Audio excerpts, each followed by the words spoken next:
இப்ப தேவ ஆவி எப்படி இருக்கும்? எப்படி இருக்கும்? நீங்க எல்லாம் யோசிங்க. நீங்க கொஞ்சம் இப்ப பேசிடாதீங்க. ஆளுக்கு ஒரு 10 பாயிண்ட் அவுத்து விடுவோம் என்ன பண்ணிருவீங்க? விட்டுருவீங்க. அதெல்லாம் பைபிள் ஸ்டடியில தான் சொல்லணும். சரி கவனிங்க. தேவ ஆவி எப்படி இருக்கும் அப்படின்னு உங்ககிட்ட யாரோ ஒருத்தர் கேட்குறாங்கன்னு வச்சுக்கோங்க.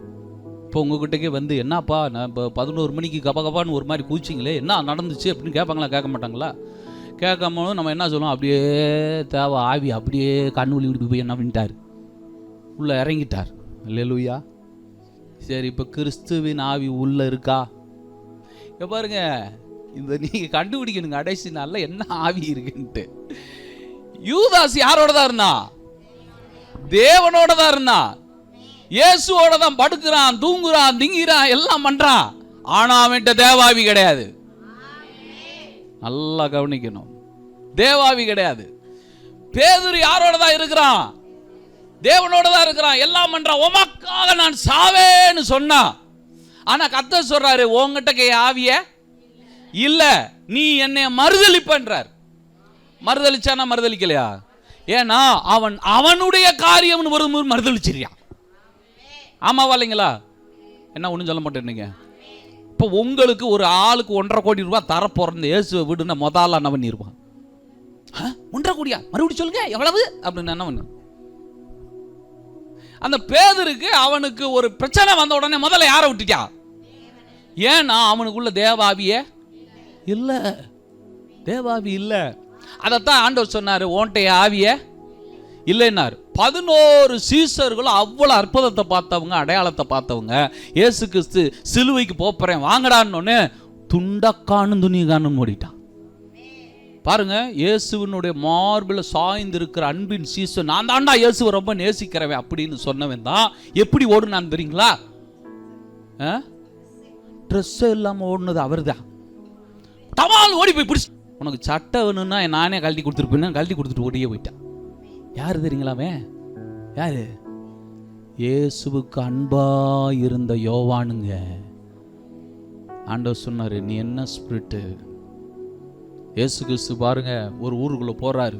அவனை எவனும் என்ன பண்ணவே இல்லை, ஏத்துக்கொள்ளவே இல்லை. போடா எங்க ஊர் பக்கம் வராதரா அப்படின்னு சொல்லி இயேசு என்ன பண்ணிக்கிட்டு இருக்காங்க, விரட்டிக்கிட்டு இருக்கிறான். உடனே இந்த பேதுரு சொல்றான், ஆண்டவரே வானத்திலிருந்து என்ன இறக்கி விடுங்க, அக்கினி இறக்கி விடுங்க, இவங்களை ஒரு வயல உயிரோட விடக்கூடாது. அல்லேலூயா.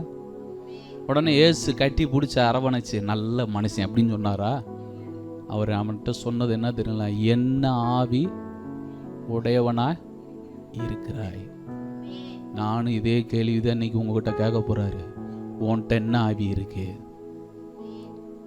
நீங்க பதில் 12 மணிக்கு மேல சொல்ல போறீங்க. அல்லேலூயா. ஆமே. உடனே திரும்பி பார்த்துறாங்க. இப்போத்தான் பிரசங்கம் தொடங்கியிருக்கேன். அல்லேலூயா. நான் முடிஞ்ச பின்னாடி பாருங்க. சரி கவனிங்க. தேவன் என்ன சொன்னார்னா, உங்ககிட்ட இருக்கிற ஆவியை முதல்ல கண்டுபிடியாது என்ன ஆவின்னு. இங்க வேத வசனம் சொல்லுது, ஆவிக்குரியவைகளை ஆவிக்குரியவைகளோட சம்பந்தப்படுத்தி காண்பிக்கிறோம் அப்படின்னு சொன்னா, எது ஆவிக்குரியது எது ஆவிக்குரியது இல்லைன்னு எப்படி காண்பிக்கிறார் பாருங்க. 14ஆம் வசனம், ஜென்ம சுபாவமான, எல்லாரும் சொல்லுங்க, மனுஷன், ஜென்ம சுபாவமான மனுஷன். எல்லாம் என்னோட சேர்ந்து சொல்லுங்க. தேவனுடைய ஆவிக்குரியவைகளை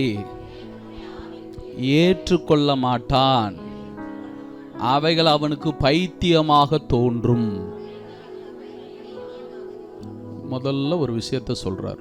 என்ன சொல்றாருன்னா, உங்ககிட்ட ஜென்ம சுபாவமான மனுஷனா அப்படின்னா உலகத்தின் ஆவியை உடைய மனுஷனா இருந்தா இந்த ஆவிக்குரிய காரியம் உனக்கு எப்படி தெரியும்? பைத்தியக்காரத்தனமா தெரியும் அப்படின்னு முதல்ல ஒரு பாயிண்ட் சொல்றாரு. அப்படின்னா என்ன அர்த்தம்? ஆவிக்குரிய விஷயத்தை இந்த ஜென்ம சுபாவமான மனுஷனால கண்டுபிடிக்கவே முடியாது. சரி, ஏன் முடியாதுன்றார் பாருங்க.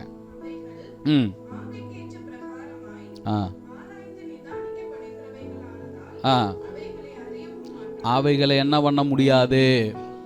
சரி, இப்போ பாருங்க, ஒரு விஷயத்தை அவர் மறுபடியும் டிக்ளரேஷன் பண்ணுகிறார். என்ன டிக்ளரேஷன் பண்றாரு அப்படின்னு சொன்னா, நீ ஜென்ம சுபாவத்தை வைத்து கொண்டு இந்த ஆவிக்குரியதை கண்டுபிடிக்க முடியாது. அப்படின்னா உங்களுக்குள்ள இருக்கிற இந்த சுபாவத்தை வைத்து கொண்டே இப்படியே இருந்து கொண்டு நீங்கள் ஆவிக்குரிய காரியத்தை தெரிந்து கொள்ளலாம் என்றால் முடியாது. அப்படின்னா ஆவிக்குரிய விஷயத்தை தெரிஞ்சுக்கணும்னாலே எது இருக்கக்கூடாது? ஜென்ம சுபாவம் அப்படின்னா என்னது அப்படின்ற பத்தி பாரு. 3:3 வாசிங்க. பொறாமையும் வாக்குவாதங்களும் பேதகங்களும் உங்களுக்குள் இருக்கிறபடியால் மாம்சத்துக்கு உரியவர்களாய் இருந்து மனுஷ மார்க்கமாய் நடக்கிறீர்கள் அல்லவா? ஒரு ஆமென் சொல்லுங்களேன். நீங்க எந்த மார்க்கமா நடக்கிறீங்க அப்படின்னு கேட்கிறார். பொறாமை, வாக்குவாதம், பேதகங்கள் இதெல்லாம் உங்களுக்குள்ள வைத்து கொண்டு நீங்க நடக்கிறீங்கன்னா நீங்க மனுஷ மார்க்கமா? ஆமென். அப்ப மனுஷ மார்க்கம்னா என்னது? எப்படி வேணாலும் இரியா, அதெல்லாம் உலகத்துல எல்லார்ட்டும் இருக்குல்ல, அப்படித்தான் இருக்கும் அப்படின்றதுக்கு பேர் தான் என்னது? மனுஷ மார்க்கம். நீங்க எந்த மார்க்கமா நடக்கிறீங்கன்னு கேட்கிறார். அப்ப நான் யாரா நடக்க வேண்டி இருக்குது? மனுஷ மார்க்கமாய் நடக்கிறேனா? பொறாமை, வாக்குவாதம், பேதகம், சண்டை இதெல்லாம் எனக்குள்ள இருக்குதுன்னா யாருக்குள்ள? சத்தமா சொல்லுங்க. நீங்க யாரு அப்படின்னா மாம்சத்துக்கு உரியவர்கள், தேவனுக்குரியவர்கள்